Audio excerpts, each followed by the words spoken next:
アーカイブで見る人がわかるように一応書いておく。メモ的な感じね。のっぽ。のっぽが出てしまいました。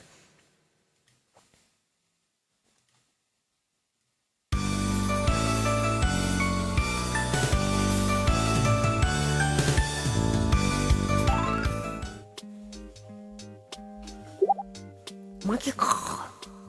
のっぽ。低めののっぽ。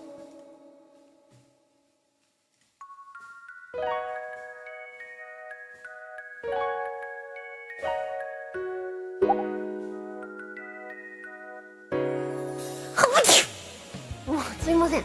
くしゃみに出てしまいました。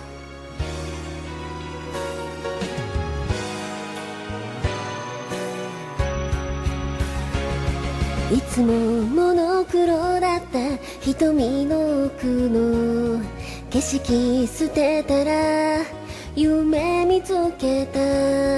何もない世界で作る絆は強い意志与えた。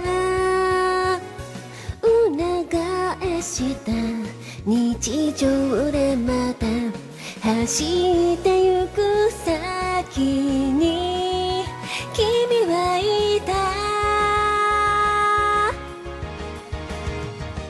揺れた心は輝いて鮮やかな色になって羽ばたくよ。